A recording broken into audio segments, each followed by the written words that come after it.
오늘 우리에게 주시는 말씀은 에베소서 4장 11절에서 16절까지의 말씀입니다. 에베소서 4장 11절에서 16절까지의 말씀, 저와 여러분들이 한 절씩 교독하시겠습니다. 그가 어떤 사람은 사도로, 어떤 사람은 선지자로, 어떤 사람은 복음 전하는 자로, 어떤 사람은 목사와 교사로 삼으셨으니 이는 성도를 온전하게 하여 봉사일을 하게 하며 그리스도의 몸을 세우려 하심이라. 우리가 다 하나님의 아들을 믿는 것과 아는 일에 하나가 되어 온전한 사람을 이루어 그리스도의 장성한 분량이 충만한 데까지 이르리니 이는 우리가 이제부터 어린아이가 되지 아니하여 사람의 속임수와 간사한 유혹에 빠져 온갖 교훈의 풍조에 밀려 유동하지 않게 하려 함이라. 오직 사랑 안에서 참된 것을 하여 범사에 그에게까지 자랄지라. 그는 머리니 곧 그리스도라. 그에게서 온 몸이 각 마디를 통하여 도움을 받음으로 연결되고 결합되어 각 지체의 분량대로 역사하여 그 몸을 자라게 하며 사랑 안에서 스스로 세우느니라. 아멘. 팬데믹 코로나19 그것 때문에 참 고생했지요. 먼 일도 아니고 4년 전에 시작했던 그 일들이 3년 동안 우리 나라와 그리고 사회를 너무 흔들어 놨습니다. 그리고 세계를 흔들어 놨습니다. 가히 충격적이었습니다. 그 팬데믹은 전염병이 창궐하고 대유행되는 것을 일하는데 그 팬데믹 사건이 너무나도 충격적이어서 어떻게 살아갈까 할 정도로 혼란스러웠던 시기였습니다. 그래도 감사한 것은 그 통계 수치를 봤을 때는 우리가 코로나19의 치사율이 2% 내외로 기록되어져 있습니다. 우리에게는 충격으로 다가왔지만 현실적인 부분에서는 큰 사망자들이 없어서 그래도 천만다행인 것 같아요. 거기에는 이제 의료진들의 수고와 헌신들이 있었고요. 정부와 국민들의 그 노력들이 있었기 때문에 그렇죠. 그런데 저는 이 팬데믹, 이 사건 코로나19는 잊지 못할 것 같아요. 왜냐하면 신천지 대구교회에서 그 일들이 펼쳐졌을 때 저는 그 대구 지역에서 있었어요. 그리고 그 신천지 대구교회가 우리 교회보다는 조금 멀었지만 차로 한 10분, 15분 거리 정도에 있었거든요. 그런데 확산되는 그 속도를 보고서 너무나도 겁을 먹어서 저는 그런 결단도 했어요. 도시도 봉쇄한다고 하니 안 되겠다. 어디 피난 갈 생각하지 말고 그래도 목회자니까 교회에서 죽어야겠다. 교회에서 감염 걸리고 그냥 여기서 내가 그냥 삶을 마감해. 이 생각을 진짜 진지하게 생각했어요. 그런데 아이러니한 것은요. 그 창궐하던 그곳에 그리고 세 가정이 작별 인사하면서 식사를 했는데 두 가정은 코로나 이제 환자들이었는데 저는 안 걸렸어요. 백신도 안 맞았는데. 그런데 신기한 건 대전에 와서 백신에 맞았는데 코로나 걸렸어요. 이거는 어떻게 해야 되지? 근데 그곳에서 충격적인 이거는 저뿐만 아니라 사회도 그렇고 나라도 그렇고 교회도 그랬어요. 너무나도 충격적인 도가니였어요. 그래서 제가 섬겼던 그 교회 130년 됐는데 그 교회에서 6.25 때도 전쟁 가운데서도 예배를 멈추지 않았대요. 그런데 그곳이 예배를 멈추지는 않았죠. 텅 빈 예배당을 보고 어르신들은 진짜 오열까지는 아니어도 개탄하고 한탄을 하시더라고요. 어떻게 이런 일이 펼쳐질 수 있을까? 그만큼 우리에겐 충격이었어요. 대혼란이었죠. 교회에서도 이것 때문에 많은 논쟁들과 고민들이 있었어요. 무엇 때문이냐면 모임에 관련된 거예요. 모여야 될 것인가 말아야 될 것인가, 모이면 어떻게 모일 것인가, 예배는 어떻게 드릴 것인가. 그것에서 많은 고민들을 하다가 예배관들이 새로운 지평이 열려지고 그러면서 온라인 예배가 생성이 됐어요. 온라인 예배. 그 온라인 예배 때문에 예배는 계속 지속될 수 있었고요. 그리고 신기한 건요. 예배면 예배지 현장 예배가 있고 온라인 예배가 있다는 신조어도 생겼어요. 참 신기했어요. 그런 일들이 지나오다가 점점 아쉬운 거는 이 초고령 사회로 접어드는 이 사회가 핵가족에서 1인 가구 시대로 또 변화되어져 가요. 그러면서 모임은 안 가져요. 모임을 귀찮아해요. 그리고 또 코로나가 아니라 포스트 모더니즘에 의해서 점점 신세대로 갈수록 자기의 주관, 자기의 성향, 개인주의적인 성향에 따라 모든 것들이 판단하게 돼요. 그래서 진리와 어떠한 절대적 기준에 상관없이 내 하기 좋은 대로만 선택하게 돼요. 그런 흐름들이 같이 뒤엉켜졌어요. 그러면서 교회는 점점 예배당에 찾아오는 발걸음들은 줄어들기 시작했고요. 목장과 같은 그 모임들, 소그룹 모임들을 이제 안 하게 됐어요. 점점 줄어들어가요. 그리고 봉사는 어때요? 헌신하고 수고하고 내가 시간을 규칙적으로 드리고 하는 그런 부분들이 점점 기피하면서 헌신자들은 없어서 고충이 되는 상황까지도 되어져 가고 있어요.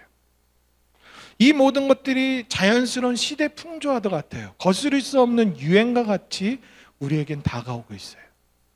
그런데 우리는 여기서 멈춰서 고민해 봐야 돼요. 잘 하고 있나? 뭔가 나름대로 대안들을 만들고 하지만 잘 해내고 있는가?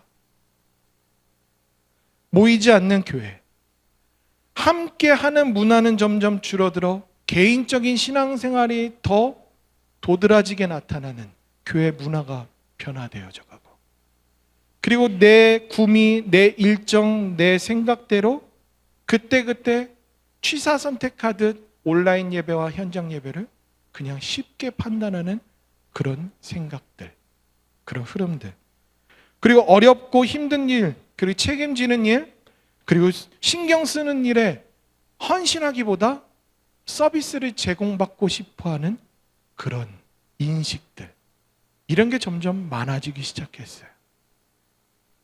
과연 이런 모습들이 문제 없는 것일까요? 시대 풍조로 교회가 따라가는 것, 그럴 수밖에 없어, 사람은 그래 라고 하면서 가면서 교회는 교회의 본질적인 이런 고민 없이 그냥 따라가야만 하는 걸까요? 여기서 옆에 사람들 한번 보세요.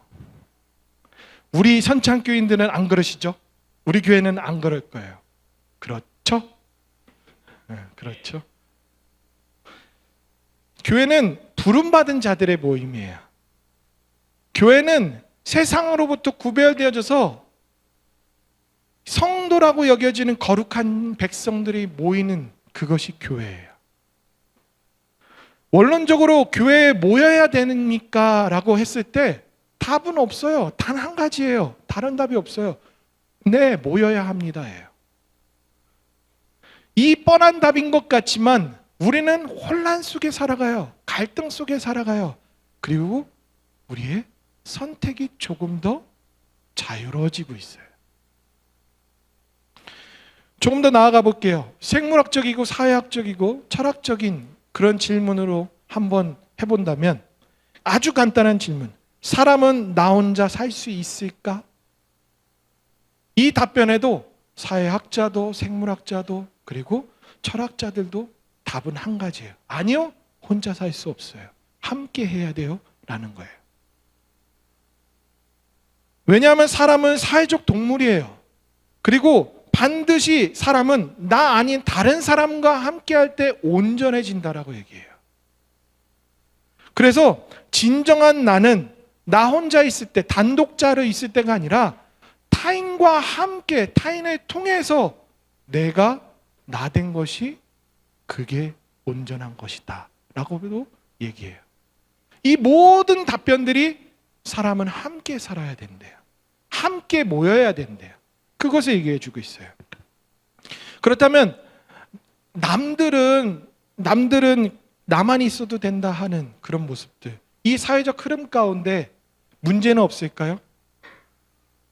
이런 흐름들이 계속 가면서 문제가 나타난 게 바로 뭐냐면 고독사, 그리고 묻지마 범죄들.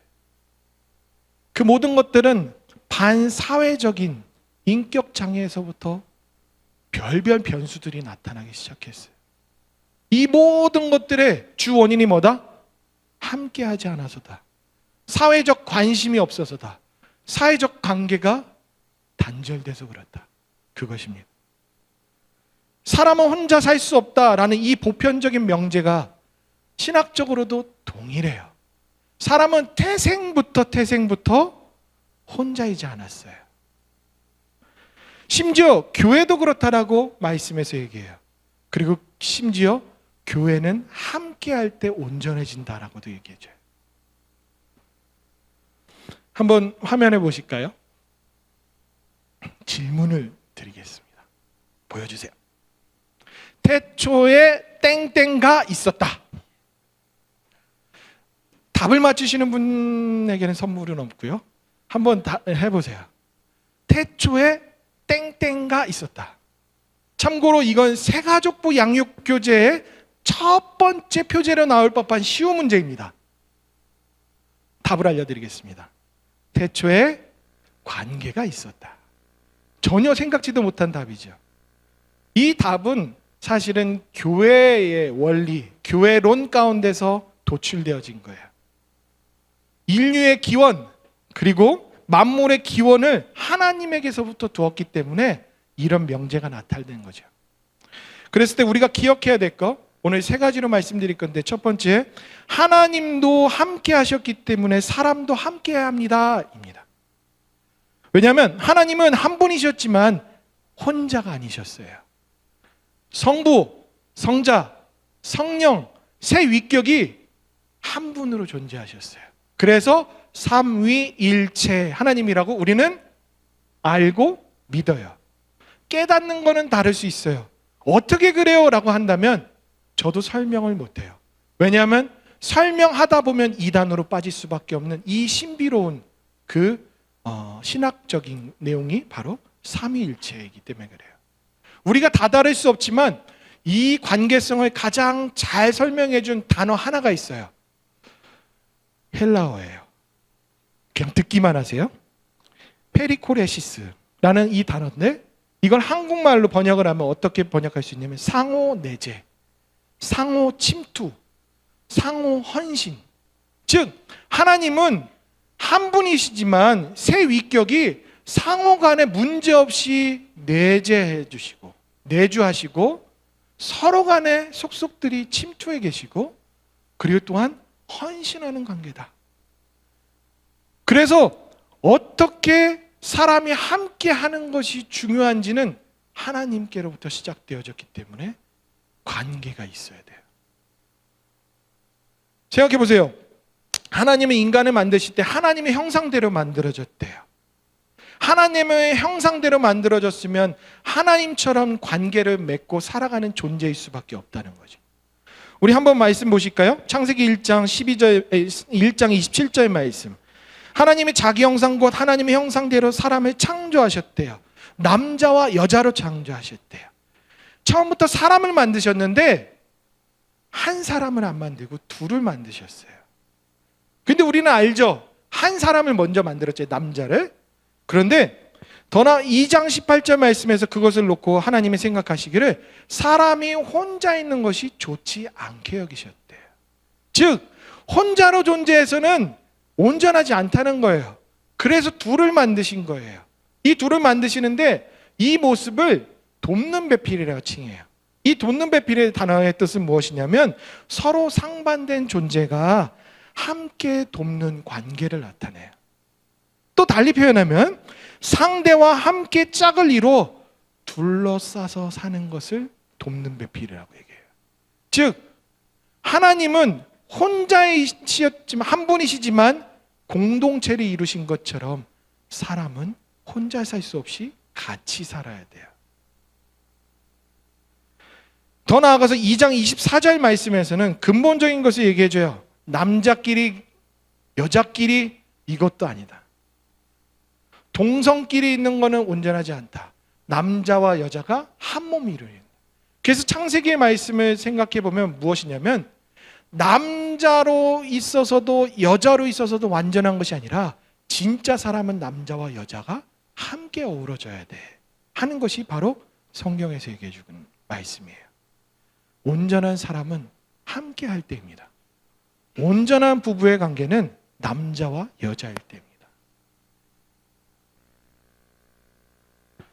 이 창세기의 말씀 남자와 여자 그리고 신랑과 신부의 관계를 얘기하지만 신약에 와서 에베소서 말씀에서는 뭐라고 얘기하냐면 하나님과 교회의 관계를 얘기해 주고 있어요. 우리는 그리스도의 신부래요.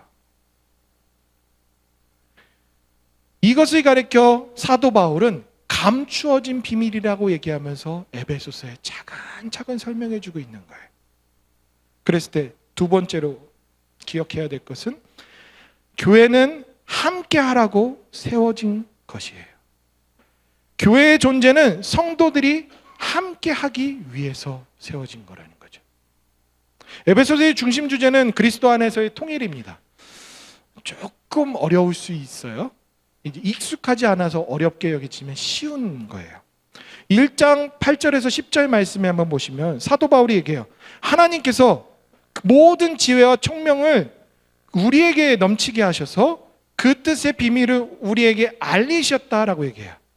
그래서 그리스도 안에서 때가 찬 경륜을 위하여 예정하신 것이다 라고 얘기해요.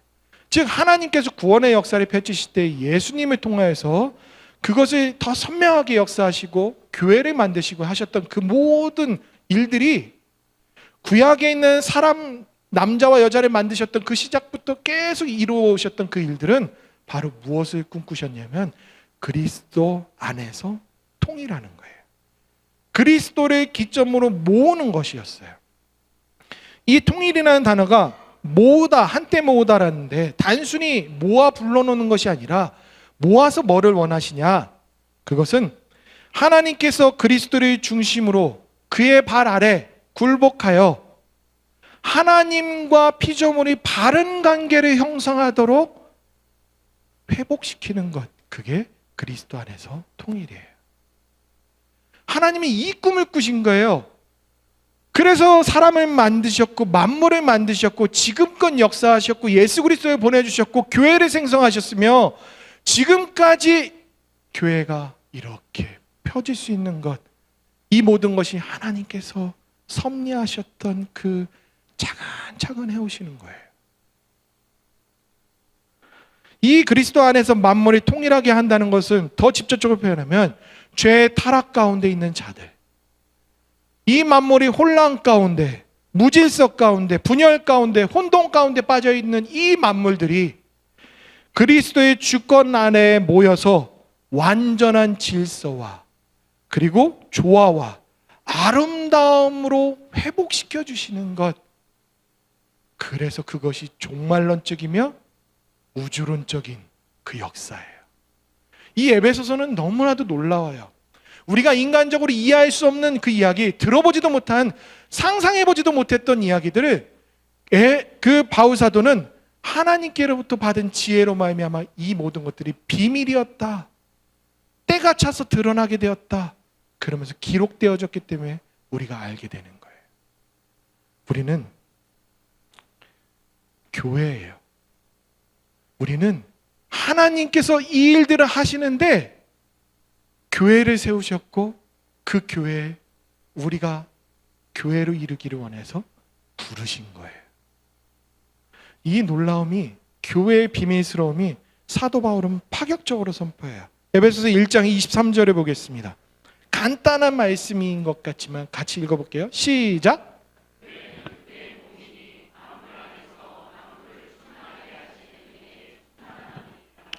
이 문장은 두 가지로 해석할 수 있어요. 먼저는 보이는 대로 그리스도로 말미암아 교회가 충만케 되어진다라는 의미예요. 반대로 이걸 바꿔서 교회로 말미암아 그리스도가 충만케 되어진다는 이 두 가지 의미를 다 담을 수 있어요. 바울이 의도적으로 그렇게 썼어요. 그런데 여기에 충돌이 일어나요. 왜냐하면 그리스도가 교회를 충만하게 하는 거는 그리스도가 충만하게 하시죠. 그런데 교회가 그리스도를 충만케 한다?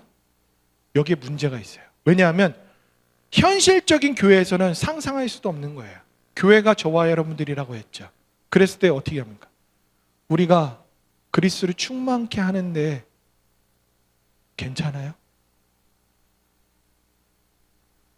교회가 눈살 찌푸려지는 그런 일들이 질비하게 있는데 과연 그리스도를 충만케 할 수 있을까요? 우리는 지금 살아가면서도 죄의 본성에서 허거덕거리며 살아가며 내 앞에 있는 것, 보이지 않는 것, 하나님의 관심보다 나의 관심이 더 많이 살아가는데, 그런데 그리스도를 충만케 할 수 있을까요? 가당치 않아요. 그런데 사도 바울은 이걸 썼어요. 왜요? 하나님의 뜻이 이거니까. 그리스도가 교회를 충만케 하는 것처럼 교회가 온전해질 때 그리스도가 충만해야 된다. 우리에게는 현실 불가능한 것 같지만 하나님은 이걸 꿈꾸셨어요. 그래서 우리를 부르셨고요, 그 이론으로 세워주셨고요, 이것을 위해서 태초부터 지금까지 줄곧 역사해 오신 거예요. 이 신비, 이 감추어져 있는 비밀과 같은 이 놀라움. 그렇다면 저와 여러분들은 시시한 존재가 아니에요. 이 땅에 살아가면서 세상의 것에 기웃거리며 세상 사람들 비교하며 만족함을 누리며 살아가는 존재가 아니에요. 우리는 교회예요. 우리는 하나님을 하라고 부름받은 존재들이에요. 단순히 이 땅에 발을 붙이고 살아가는 그 정도의 인식이 아니라 지구를 생각하고 우주를 생각하는 하나님의 관점으로 우리는 살아가야 돼요. 하나님은 그걸 만들어 가세요. 그런데 놀라운 건요, 우리를 통해 만들어 가신다니까요. 우리에게는 나타날 것도 없고 해낼 수 있는 것도 없고 불가능하고 어떻게 되겠어 하지만 하나님은 이루어 가세요. 이게 신비로운 거예요. 하나님은 저와 여러분들을 새 사람으로 세우셔서 덧입혀서 바꿔 가세요. 우리가 그러기 때문에 자라나야 되고 모여야 돼요. 그 일들을 위해서 부름받은 존재들이기 때문에. 더 나아가서 오늘 본문 11절과 12절 말씀을 볼게요. 교회 일원으로 부름받았다는 것에 대해서 얘기해줘요. 어떤 사람은 사도로, 선지자로, 복음 전하는 자로, 교회와 목사와 교사로 삼았다라고 얘기해요. 여기에 있는 그 명칭들은 직분이 얘기하지 않아요. 직위를 얘기하지 않아요. 그때 당시에 활동했던 교회 일원들이 활동했던 역할들을 나열한 거예요. 그렇다면 이런 역할들 하는 사람들이 세워졌는데, 세워졌다, 삼으셨다라는 이 말이 우리가 유심히 봐야 돼요. 왜냐하면 삼으셨다, 세워주셨다, 일임했다 이것으로 여길 수 있지만 이 단어의 또 다른 본뜻은 제물로 드려졌다예요. 우리는 그런 존재들이에요. 교회의 일원으로서 하나님께 드려진 존재들이에요. 그렇기 때문에 교회에서 일원으로서 이런 여러 가지 일들, 역할들을 우리는 감당해야 된다는 거죠. 그런데 이렇게 하라는 이유가 무엇일까요? 그렇게 하는 이유가 무엇인지 12절에서 말씀해 주고 있어요. 세번역 성경으로 한번 보실게요. 그것은 성도를 준비시켜서 봉사의 일을 하게 하고 그리스도의 몸을 세우게 하려 하는 것이다. 즉 성도로서 준비시키는, 그리고 봉사의 일을 하게 돼요. 그 봉사의 일을 하면서 무엇이 되냐면 교회로 세워져 간대요. 우리가 부름받은 이유는 이것을 위해서 부름받은 거예요. 우리가 더욱 성도답게 세워져 가고, 그리고 봉사의 일을 하면서 그러므로 함께 교회를 만들어가는 것. 그런데 놀라운 단어가 있어요. 봉사의 일 하면 그냥 섬기는 몇몇 가지 이런데, 여기에 일이라고 쓰여져 있는 이 단어는 노역이라고 표현되어 있어요. 노역. 상상이 가세요? 봉사는 힘든 거예요. 당연히 힘든 거래요. 봉사는 노역과 같은 거래요. 그런데 해야 한대요. 해야지만 교회로 세워진대요. 저와 여러분들은 단순히 나를 위해서 존재하는 것이 아니라 이 교회에 와서 교회에서 주는 제공되어지는 서비스를 누리며 그냥 나 채우고 나만 훌 떠나는 것이 아니라 성도로서 더 구비되어져 가고 더 서로 봉사해 가며 그것이 노역일지라도 감당해내며 그러면 함께 교회를 이루어가는 것. 그게 교회로 부름받은 이유래요. 그러면서 13절에서 더 구체적으로 얘기해요. 세 번역 말씀 한번 보실게요. 우리 모두가 어디까지 이르렀나? 온전한 사람이 되어 그리스도의 충만한 경지에 다다르게 된대요. 기준을 잡아주셨어요. 예수님 쏙 닮은 존재로 자라나라. 예수님 닮으면 십자가의 길을 가야 되고요. 자기를 부인하는 데 있어서 종의 형체로 입고 오셔서 모든 것들을 다 내려놓으신 것처럼 우리도 우리를 비워야 해요. 우리의 삶은 십자가 이후에 영광이 있어요. 십자가를 거닐지 않으면, 지나치지 않으면 영광은 없어요. 이 모든 것들을 하나님께서 교회를 통해서 이루시고자 하는 진정한 뜻이에요. 그래서 우리가 봉사하는 거야. 주차 봉사로, 그리고 주방 봉사로, 교사로, 그리고 교회 청소하러 알게 모르게 청소하시고, 찬양대로, 그리고 예배위원으로, 부서 사역으로, 기관의 임원으로, 그리고 직분자로서 직분을 받고, 그 교회의 직원으로서 봉사하고, 이 모든 것들이 어우러져서 교회를 만들어져 간대요. 그게 노역과 같을지라도 해야 된다는 것을 얘기해 주고 있어요. 그랬을 때 교회가 충만해지고, 우리가 충만해지면 그리스도도 충만해져요. 이게 교회에 감추어진 비밀이에요. 그런데 이 봉사하는 일이 단순히 우리 교회에만 해당되는 것이 아닙니다. 여러분들이 사회 일원으로 밖에서 사회 봉사하시고, 나를 위해서 헌신하시고, 하나님의 영광을 위해서 우리가 할 수 있는 모든 것들, 복음을 전하고 선교를 하고, 그리고 심지어는 지구를 위해서 환경을 보존하고 기후에 대해서 우리가 신경 쓰고 하는 것도 하나님의 일이에요. 더 넓혀볼까요? 우주에 대한 관점까지 우리는 이르러야 돼요. 왜요? 그 모든 것들을 하나님이 예비하시고 이끌어가고 계시거든요. 그 일들을 하라고 저와 여러분들을 교회로 불러주셨거든요. 그래서 우리는 시시한 존재가 아니에요. 우주적 일을 한다고 부름받은 존재라면 상상이 되세요? 너무 경이롭고 감탄스럽고 이루 말할 수 없는 것으로 저와 여러분들의 존재가 더 멋있어지지 않았어요. 우린 그런 존재예요. 세 번째로 말씀드리고자 하는 것은 교회는 함께할 때 자라납니다. 교회는 서로 분별하고 사랑 안에서 돕고 연합할 때 자랍니다. 13절 말씀에서 기준을 정해줬어요. 교회는 이 정도로 자라나 하면서 그리스도의 장성한 분량까지 이르라고 얘기해요. 그리고 14절에서는 구체적으로 우리에게 어떻게 해서 자라나는지에 대해서 설명해 주고 있어요. 14절부터 나열해 주는데 14절 말씀 한번 보실게요.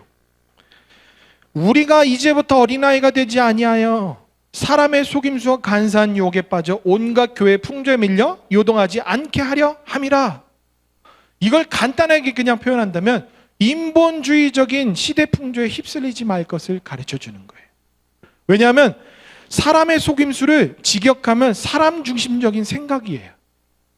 그리고 간사한 유혹은 생략된 단어까지 직역하면 정통에서 벗어나게 하는 것, 바른 신앙에서 벗어나게 하는 궤변들, 이런 것들을 얘기해 줘요. 즉 하나님 중심으로 살아가고 하나님의 기준으로 살아가야 될 백성들이 시대 풍조에서 휩쓸리는 대로 인간 중심적인 거로 내 기준으로 내 마음으로 살아가게끔 하는 그 모든 흐름들, 교회는 그러면 안 돼요. 그 풍조에서 분별해서 바른 신앙으로 살아갈 것에 대해서 말씀해 주고 있어요. 사도 바울이 왜 이 말을 한지 아세요? 그때 당시에 유럽권은 지금보다 더 타락했어요. 아니요, 비슷할 수도 있을 거예요. 그만한 시대에 바울 사도는 수많은 철학자들과도 논쟁하면서 이겨내고 복음을 전했던 사람이에요. 뚜렷하게 이 하늘의 경륜의 비밀을 아는 자답게 그것에 대해서 명확하게 얘기했어요. 그랬을 때 우리는 지금도 깨어 있어야 돼요. 인본주의적인 생각, 내중심적인 생각, 절대 기준적인 그 하나님과 그의 말씀에 순종하지 않고 합리적이다라고 명명하면서 내 생각에 옳은 대로, 내 소견에 합당한 대로, 그리고 세상에서 이야기해주는 그 유행과 트렌드대로 살아갈 것에 대해서 휘둘려요. 그런데 아니래요. 휩쓸리지 말래요. 그런 사람들을 뭐라고 표현하면 어린아이 같다라고 표현해요. 그런데 말이 어린아이지, 직역하면 뭔지 아세요? 이제 말 못하는 갓난아이 수준이래요. 이거는 우리에게 충격적인 거예요. 휩쓸리는 성도가 있어? 그러면 이제 말 못하는 갓난아이 수준이야, 이 말을 하는 거예요. 그래서 그 사도 바울은 이야기에 성도로 준비하고 진짜 거룩한 백성답게 준비해가고 준비되어져 가면서 봉사를 하고 그렇게 할 것에 대해서 얘기해주고 있어요. 그러면서 15절 말씀에서 이야기해요. 사랑 안에서 진리대로 살아가라. 그리고 여러 면모에서 잘할 것에 대해서 얘기해줘요. 공동 번역에 보면 더 명확하게 얘기해주죠. 우리는 사랑 가운데서 진리대로 살면서 여러 면에서 잘하나. 그래서 뭐를 이루라고요? 예수 그리스도와 한 몸 되어지는 그것을 이루도록 해야 된다. 예수님 쏙 닮은 사람처럼 우리는 자라나야 된다는 것을 얘기해줘요. 근데 현실적으로 저와 여러분들을 살펴보시면 자라나고 계세요? 우리는 아직 성장을 더 해야 돼요. 그리고 심지어 모든 면모의 모든 일에 이것은 단순히 우리가 하는 사역들만을 얘기하지 않아요. 우리의 생각, 성품, 말, 이 모든 것들이 예수 그리스도의 장성한 분량까지 이르러야 된다라고 얘기해 주고 있는 거예요. 그러면서 16절 말씀 한번 보실게요. 16절에서는 그에게 온몸이 각 마디를 통하여 도움을 받음으로 연결되고 결합되어 각 지체의 분량대로 역사하여 그 몸을 자라게 하며 사랑 안에서 스스로 세운다라고 얘기해요. 이건 교회적으로 설명해 주고 있어요. 그래서 사실은 저는 개역개정 성경보다 가로 속에 있는 저 연락하고 상합하여 이 말이 더 좋아요. 왜냐하면 개역 한글 성경에 있는 번역인데 교회에 너무나 쏙 맞게 번역했어요. 성도들끼리는 각 마디를 통하고 도움받으면서 뭐 하래요? 연락하래요. 그리고 상합하래요. 상합이 뭐냐면 자꾸 만나고 자꾸 교제하고 긴밀해지래요. 그게 교회래요. 그런 모습이 있어야지 교회래요. 그냥 나만 내 신앙 그냥 내가 교회에서 은혜 받고 가는 그 정도가 아니라 서로 긴밀하게 성도의 교제를 나눌 것에 대해서 얘기해 줘요. 그랬을 때 세워져 간대요.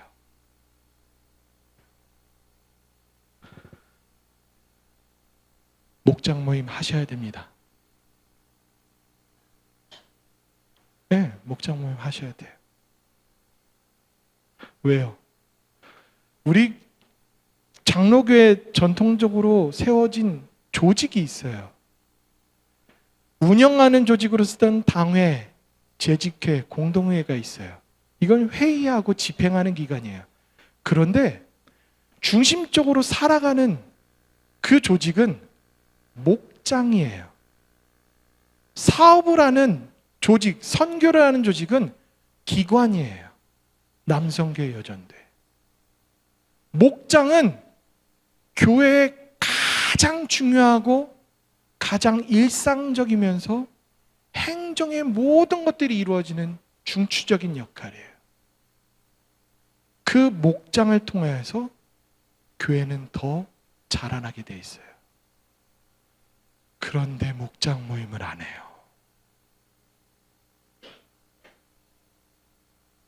한국교회가 점점 위태로워지는 것은 모임, 목장 모임, 성도의 교제가 줄어서 그렇대요. 너무 한탄스럽죠. 그것을 가리켜서 뭐라고 얘기했냐면 시대 풍조를 따라가지 마라. 지금의 현재 시대 풍조는 혼자 사는 거예요. 개인주의로 살아가는 거예요. 그런데 교회는 그렇지 않아요. 교회는 태초부터 지금까지 관계로 공동체를 이루며 살아왔어요. 함께 이루어질 때, 함께 모였을 때 자라나는 게 교회예요. 교회가 건강해지려면 함께 할 때 건강해져요. 좀 도발적인 말을 마지막으로 설교를 마치려고 합니다. 담임 목사님은 혼자 열심히 내신다고 교회가 건강해지지 않아요. 교회 교직원들, 목회자들이 열심히 내고 연락한다고 교회가 건강해지지 않아요. 교회는 우리예요.